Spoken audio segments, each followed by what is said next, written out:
Sir letter ತೊಂಬರಿ ಖರ್ಚು ಮಾಡಿವ್ರಿ.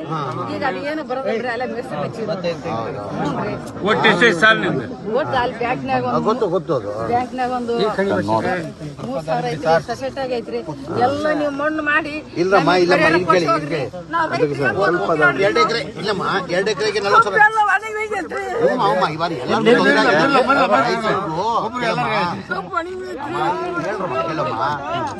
ಈ ಬಾರಿ ಒಂದು 5 ತೊಂದರೆ ಆಗಿದೆ ಇಲ್ಲ ಅಂತ ಇಲ್ಲ. ಅದಕ್ಕೆ ಮಾನ್ಯ ಮುಖ್ಯಮಂತ್ರಿಗಳು ನಮ್ಗೆಲ್ಲ ಕಲ್ಸಿರೋದು, ಅದಕ್ಕಂತ ಬಂದಿದ್ದೀವಿ. ಆಯ್ತು ಮಾಡುವ, ಏನೋ ಒಂದು ಮಾಡುವ ಕೇಳಿಲ್ಲಿ ತಡ್ರಿ ಒಂದ್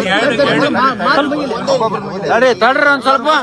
2 ಎಕರೆಗೆ 40,000 ಆಯ್ತಾ? 1 ಎಕರೆ ಇನ್ಶೂರೆನ್ಸ್ ಮಾಡಿದ್ದೀರಾ?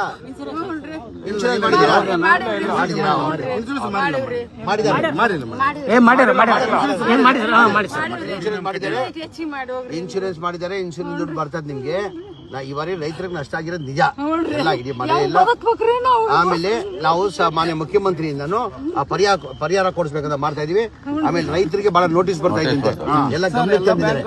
ಯಾವ್ದು ನೋಟಿಸ್ ಬಂದಂಗೆ ನೋಡ್ಕೊಂತೀವಿ. ಮಾನ್ಯ ಮುಖ್ಯಮಂತ್ರಿಗೆ ಕೇಳಿ ಸರ್, ಕಂಪ್ಲೇಂಟ್ ಇಂಥ ಟೈಮ್ ಅಲ್ಲಿ ನಮ್ ನೋಟಿಸ್ಗಳನ್ನು ಕೊಡ್ತಾ ಇದಾರೆ, ದುಡ್ಡು ಕಟ್ಟಕ್ ಆಗಲ್ಲ ನಮ್ಗೆ ಅಂತ ಹೇಳಿದ್ದಾರೆ. ನಾನು ಮಾನ್ಯ ಮುಖ್ಯಮಂತ್ರಿ ಅಂತ ಮಾತಾಡಿ ನೋಟಿಸ್ ಬಂದಾಗ ನೋಡಿ ನಿಮ್ಮ ರೈತರ ಸಾಲ ಮನ್ನಾ ಮಾಡಕ್ ಪ್ರಯತ್ನ ಮಾಡ್ತೀವಿ.